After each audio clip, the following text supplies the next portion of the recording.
Assalamualaikum warahmatullahi wabarakatuh.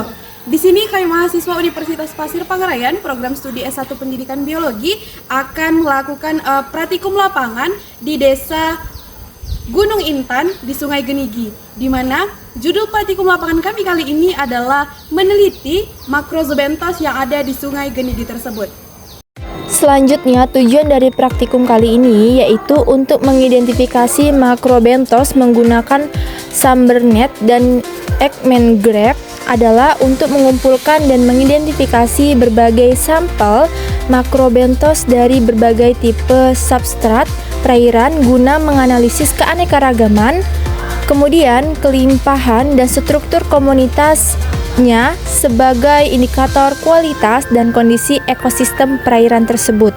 Kemudian alat dan bahan yang kita gunakan dalam praktikum kali ini yaitu ada Sambernet, kemudian Ekman Grab, kemudian ada mikroskop stereo, saringan, nampan, ember, kertas saring, kemudian ada alkohol 70%. Adapun langkah kerja dalam kegiatan praktikum kali ini yaitu yang pertama, pegang Sambernet dengan posisi jaring menghadap arus air sambil mengisi ember dengan air. Lalu kemudian letakkan Sambernet di dasar perairan, lalu aduk atau gosok-gosok substrat atau pasir, batu, serta daun dan lain-lain di depan jaring dengan kaki atau tangan agar makrozobentos terbawa arus masuk ke dalam jaring atau alat Sambernet tersebut. Kemudian lakukan selama 1-2 menit untuk satu titik. Kemudian ulangi pada beberapa titik berbeda untuk mendapatkan sampel yang representatif. Lalu proses selanjutnya adalah pemindahan sampel, di mana di sini kita mengangkat Sambernet secara hati-hati agar isi dari Sambernet tersebut tidak tumpah. Kemudian balikkan Sambernet secara hati-hati di atas ember yang berisi air untuk memindahkan sampel. Lalu setelah selesai melakukan pemindahan sampel, langkah selanjutnya adalah permukaan batu digosok menggunakan sikat gigi untuk melepaskan makrozobentos yang menempel seperti larva serangga, siput kecil, atau cacing-cacing air. Nah, hasil gosokan ini akan bercampur di dalam air ember. Air yang mengandung makrozobentos ini kemudian disaring menggunakan saringan berukuran kecil untuk memisahkan organisme dari partikel lainnya. Kemudian lakukan proses penyaringan ini sebanyak 5 kali hingga substrat yang terdapat dalam ember tersebut habis tersaring. Kemudian pada tahap ini, organisme yang tertahan di saringan kemudian dipindahkan ke dalam wadah transparan untuk diamati dan diidentifikasi lebih lanjut. Proses selanjutnya adalah dengan menuangkan alkohol 70% ke dalam plastik yang berisi sampel makrozobentos tersebut sebanyak 10 ml. Proses selanjutnya adalah pada sampel yang sudah didapat akan kita lakukan pencarian dengan cara menuangkan sampel ke dalam talam yang sudah disediakan. Lalu kemudian kita akan mencari atau meneliti dan mengamati sampel yang telah dituang tersebut. Kemudian pindahkan makrozobentos yang sudah didapat ke dalam cawan Petri. Setelah itu amati menggunakan mikroskop. Nah, ini adalah salah satu contoh dari makrozobentos yang dapat kita lihat dalam menggunakan mikroskop. Langkah kedua yaitu penangkapan makrobentos dengan menggunakan Ekman Grab. Penggunaan Ekman Grab ini digunakan pada tempat yang berlumpur. Adapun cara penggunaan Ekman Grab yaitu Ekman Grab dipasang terlebih dahulu, kemudian dicari lokasi yang memiliki. Setelah Ekman Grab terpasang, kemudian Ekman Grab dibawa ke tempat yang berlumpur dan berbatu. Kemudian Ekman Grab dimasukkan ke dalam air dengan posisi yang lurus. Agar posisinya tertancap ke dalam lumpur dengan baik, Ekman Grab boleh dipijak menggunakan kaki. Setelah dipijak, maka katup dari Ekman Grab tersebut akan terlepas. Kemudian dia akan menangkap makrobentos yang ada di dalam air tersebut. Setelah itu, angkat Ekman Grab secara perlahan ke permukaan, kemudian dimasukkan ke dalam ember. Kemudian buka katup grab untuk mengeluarkan sedimen yang telah diambil dan disiram-siram menggunakan air agar semua sedimen tersebut tidak ada yang tertinggal di dalam Eggman Grab. Lakukan penyiraman ke dalam Eggman Grab tersebut sampai benar-benar bersih. Kemudian setelah bersih, lakukan penyaringan pada sampel yang telah ditemukan. Lakukan penyaringan tersebut hingga semua sampel yang ada di dalam ember tersaring dengan sempurna. Penyaringan ini dilakukan sampai air di dalam ember tersebut habis. Apabila dalam penyiraman tersebut lumpur sudah terlalu banyak, maka lakukan penambahan air agar semua makrobentos yang ada di dalam ember tersebut tersaring dengan sempurna. Setelah penyaringan ini selesai, maka makrobentos yang telah ditemukan tersebut dipindahkan ke dalam plastik sampel untuk diidentifikasi. Proses penangkapan bentos menggunakan Eggman Grab ini dilakukan 2 kali penangkapan untuk 1 sampel. Tahap selanjutnya, setelah sampel disaring, kemudian masukkan ke dalam plastik 1 kg. Setelah dimasukkan ke dalam plastik, lalu beri alkohol 70% sebanyak 2 tutup botol.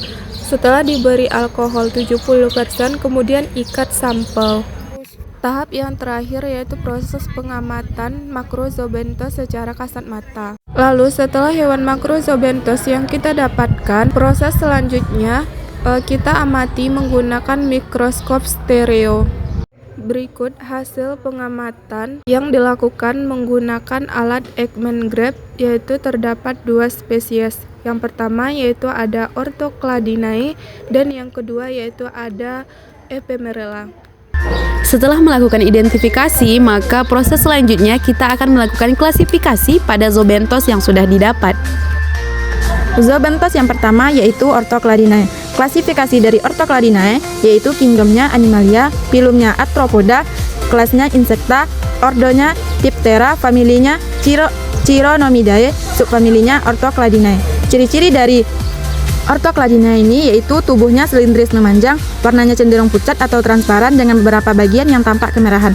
Tidak memiliki siphon pernapasan seperti larva dari subfamili lainnya. Umumnya hidup di air tawar dingin, sering menjadi indikator kualitas air. Zoobentos yang kedua yaitu Echidonurus. Klasifikasi Echidonurus, kingdomnya Animalia, filumnya Arthropoda, kelasnya Insecta, ordonya Ephemeroptera, familinya Heptaginidae, genusnya Echidonurus. Ciri-ciri dari Echidonurus ini tubuhnya pipih, matanya besar dan mencolok, 3 pasang kaki kuat dengan cakar, 3 ekor filamen di bagian belakang, insangnya pipih di sisi abdomen, dan warna tubuhnya belang atau totol, hidupnya di sungai yang berbatu yang jernih dan berarus deras. Spesies berikutnya yaitu ada Cloterpes. Nah, pada Cloterpes ini memiliki klasifikasi seperti kingdom Animalia, pada filum Arthropoda, pada kelas Insecta, pada ordo itu Ephemeroptera, pada famili ada Leptolemidae, dan genusnya itu Cloterpes. Adapun ciri-ciri dari Cloterpes ini, yang pertama tubuhnya pipih dan silindris, memiliki 3 ekor filamen yang panjang, antena panjang dan halus, terdapat insang di sisi lateral abdomennya, yang kelima memiliki warna tubuh kecoklatan atau transparan, yang keenam hidup di perairan bersih, dan yang ketujuh gerakannya lambat.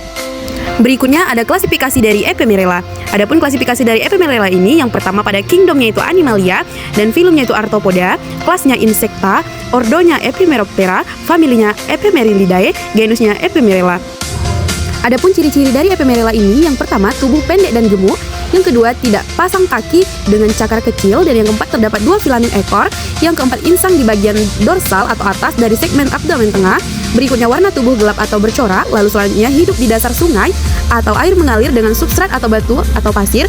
Berikutnya pergerakan lambat dan cenderung pasif. Spesies berikutnya yaitu ada Baitis. Untuk klasifikasinya yaitu kingdomnya yaitu ada Animalia, pada filumnya yaitu Arthropoda, pada kelasnya yaitu Insecta, pada ordonya Ephemeroptera, kemudian familinya Baitidae, kemudian ditinjau dari genus yaitu Baitis. Adapun ciri-ciri umum pada Baitis ini, yang pertama tubuh ramping dan memanjang, kemudian memiliki 3 bagian tubuh utama seperti kepala, yaitu memiliki sepasang antena panjang dan tipis, mata besar dan menonjol. Selanjutnya yaitu ada toraks, yaitu terdiri dari 3 pasang kaki bersegmen, kemudian tidak memiliki insang pada toraks. Kemudian selanjutnya yaitu abdomen, terdiri dari 10 segmen dan memiliki 3 cabang ekor. Selanjutnya yaitu ada Chinese, klasifikasi kingdomnya yaitu Animalia, pada filmnya Arthropoda, kelasnya Insecta, ordo Epemeroptera, kemudian familinya Chinese, serta genusnya yaitu Chinese. Adapun ciri-ciri pada Chinese ini yang pertama ukuran tubuh, umumnya kecil beberapa milimeter panjangnya, bentuk tubuh memanjang dan pipih atau deficit. Kemudian dilihat dari kakinya memiliki 3 pasang kaki toraks yang berfungsi untuk bergerak di substrat. Kemudian ada insang yaitu memiliki insang abdominal, perut yang khas, kemudian kepala relatif kecil dengan mata yang berkembang, kemudian yang terakhir yaitu ekor yaitu bercabang 3. Selanjutnya yaitu ada Hydrophysaceae. Yang pertama, klasifikasinya kingdom yaitu Animalia, pada filmnya Arthropoda, kelasnya Insecta, ordo Trichoptera, kemudian familinya Hydrophisidae, kemudian genusnya Hydrophysaceae. Ciri-ciri dari Hydrophysaceae ini yang pertama yaitu warna putih krim, kepala dan toraks coklat gelap atau kekuningan, kemudian kepala pola khas coklat dengan 2 titik kuning di dahi, kemudian toraksnya ketiga segmen keras, tersklerosis penuh, 3 pasang kaki, kemudian yang terakhir yaitu abdomen, memiliki insang bercabang ventral, ada proleks anal berkait di ujung. Setelah melakukan proses klasifikasi maka diperoleh jumlah spesies yang ditemukan menggunakan alat Sambernet. Yang pertama yaitu nama spesies Baetis, jumlahnya ada 4, kemudian Chinese 5, Hydrophysaceae 3, kemudian ada Echinourus ada 2, kemudian ada Cortotorpes yaitu 1. Kemudian jumlah spesies yang ditemukan menggunakan alat Ekman Grab yang pertama yaitu ada nama spesiesnya yaitu Orthocladinae yaitu berjumlah 2, kemudian yang kedua ada Ephemerella yaitu berjumlah 1. Itulah tadi hasil penelitian kami mengenai Macrobenthoz yang ada di Sungai Gede. Itulah tadi hasil penelitian praktikum lapangan kami kali ini. Semoga yang menyimak dan menonton video kami sampai selesai dapat menambah wawasan dan pengetahuannya mengenai Macrobenthoz tersebut. Assalamualaikum warahmatullahi wabarakatuh.